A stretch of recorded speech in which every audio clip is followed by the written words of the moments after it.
Hello, families. Good morning or afternoon, depending on when you are watching this. It is Thursday, April 7th, 2022, and I've got a vlog update. So, first off, two big pressing moments to check in with. Number one, as of Tuesday afternoon, we are back to full mask mandate through the 19th, which is a Tuesday, April 19th, for our COVID numbers. So that's staff, students, visitors to the building, mask mandate.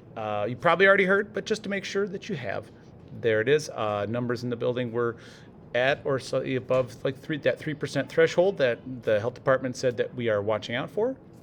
So in response to that, we are back into masks. So our classroom, we talked about it. We had some questions. Students were very right there in a moment of like, okay, this is what we got to do. We can do it. So I was very proud of how they handled it.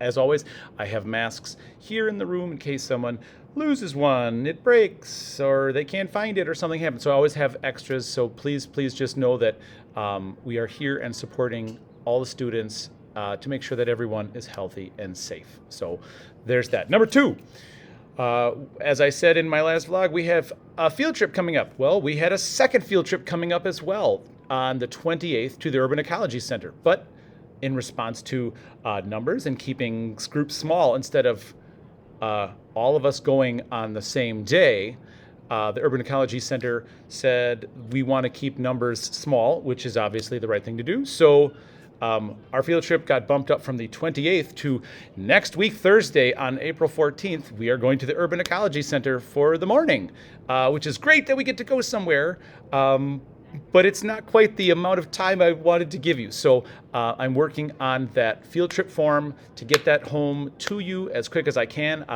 This all changed just yesterday evening, so I'm letting you know as quick as I can. So we have a field trip next week, Thursday, in the morning to the Urban Ecology Center, and I'm very excited. It's such a wonderful place to go. So I will get that to you, I believe, in today's folders, if at all possible, as long as I have all the information from them and worked through with the office. Updates for our class. We've been working into opinion writing. So our opinion writing started with talking about, well, a little modeling of the best hobby in the world, which I kind of just spoke from where I was at, which was I did some working with tools and things like that. So students have been doing a phenomenal job on their questions and work on those things. So things that you can do is talk to your student about why they think or believe something is the best, the yummiest, the coolest, etc., just to give them ideas on how to work on those details. That's a phenomenal way to do that. As we came back from break, we dove into a new chapter book called Little Raccoon in the Outside World. So students are super enjoying this because it's kind of adorable and it's small animals, and we're taking turns and working through in small little bits each and every day as we can, learning and reading about Raccoon and its adventure out in the outside world. So that's something you can ask about. Then in math, we took a test on Tuesday for our two-digit addition and regrouping and adding bigger and bigger numbers. So I'm in the middle of working through and grading those things. And we are now starting into 2D and 3D shapes. So we started with talking about shapes that we know and shapes that are not closed or open, where there's like a hole in there. So that's not a triangle like this is because there's a hole. And I compared it to if it was a fence, would it keep in like horses, or would it have a hole in it and the horses could all run out? So that's a way of connecting there with 2D shapes. Then we're going to dive into 3D shapes like cones and pyramids, spheres, cylinders, rectangular prisms. That's like a Kleenex box. Then we're going to branch out into half shapes, like a half of a circle is like a dome. Half a sphere is a dome.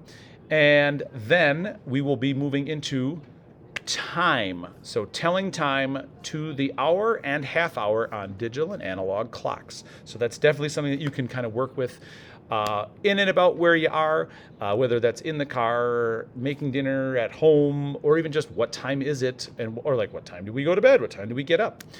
Using different forms of clocks is really important so kids can know how to not only tell time, but figure out where they have to be. In social studies, we are working on change over time, which is how things change from one year to the next, spring, fall. But we're kind of taking a larger view. What were things like 100 years ago and how are they today? Specifically, looking around Shorewood with some really fun old pictures on what things look like in Shorewood, what do they look like now, and then talking about things like transportation. How is that different? Houses, where people go. We've got this cool book here at school called The Lake Bluff Story that has all sorts of fun, interesting old pictures of like students doing stuff and the building, what it looked like in different times, what did teachers look like, stuff like that. So that's kind of exciting. So we've been pairing that with using Google Images with my computer so we can actually see some of our old photos and what that looks like today. Like, oh, this is the corner of Oakland and Maryland Avenue, what was there, and now what's there now. And we've been having lots of great moments of, oh, I know right where that is. That's so cool. So pretty exciting stuff. But as always, weather is still changing, so please, boots are fantastic if you got them because muddy is muddy.